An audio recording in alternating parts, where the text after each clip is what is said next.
Alferdounua is a small tropical planet circling a yellow star similar to our own. Its only landmass is covered by rainforests, not too different from Earth's. With its altitude and terrain being flat, however, there are no real rivers, waterfalls, or even lakes of any significant size. As a result, the ground of the planet is almost liquid, but not watery enough to swim through, meaning life got clever, finding a variety of ways to thrive.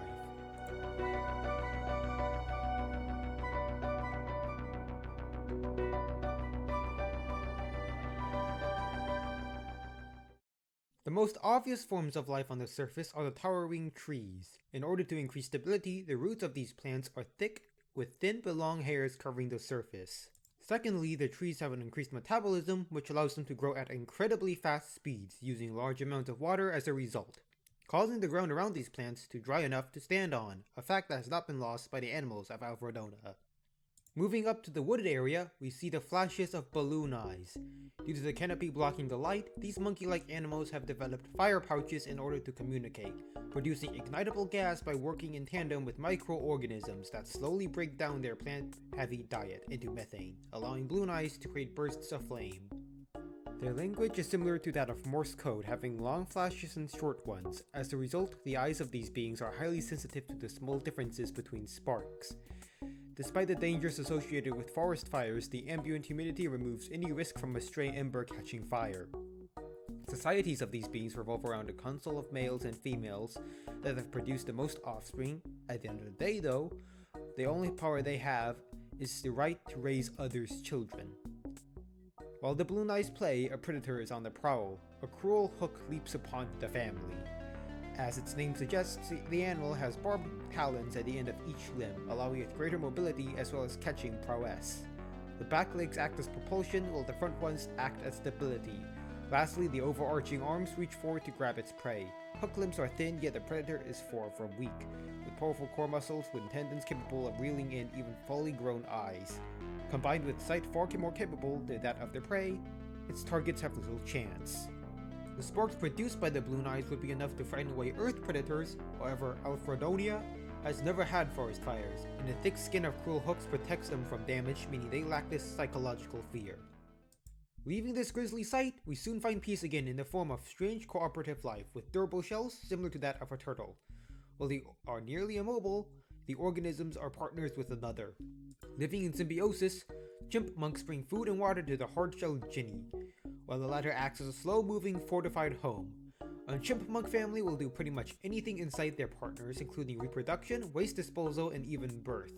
In fact, these acts provide nutrients for the Ginny, and in return, the saliva helps disinfect the young pups, making birth more hygienic.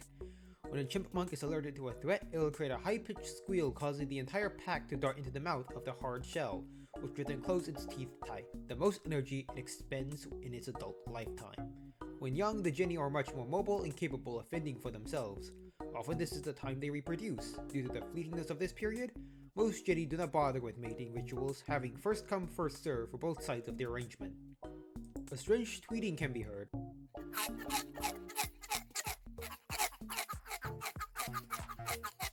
On closer inspection, we come across a close relative to the cruel hooks. These bird-like animals are also carnivores, however instead of attacking meat, they act like vampire bats, causing small incisions on their targets before lapping up the blood. Featherhooks' legs have become like wing scaffolds, with a thin piece of skin acting like a sail. What is a powerful claw in their relatives has become a small dagger meant to cut open even the thickest flesh. These cunning creatures can be observed covering their hooks with saliva, which possess numbing qualities, although often they ambush by night, just in case. Getting a better look at the bark reveals a microcosm of smaller animals. One such example stands out. Sapcrutchers are pyramid-shaped bugs feeding on the liquid fuel that the tree oozes out of their wounds. The sturdy pyramid shape allows for crushers to push away any competition, often sliding under them like a wedge. Yet their true opponents lie within the trees themselves. Many plants on Alferdounua have developed potent defensive chemicals which can be used to poison any would-be bug attackers, meaning that each generation of both insects and tree alike adapt to each other in an eons-old feud.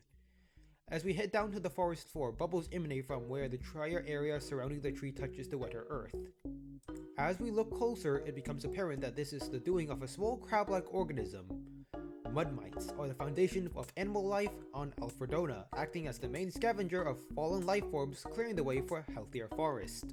They can be found in a variety of forms, such as the swimming ones, which venture through the mud, and the root ones, which live on the roots.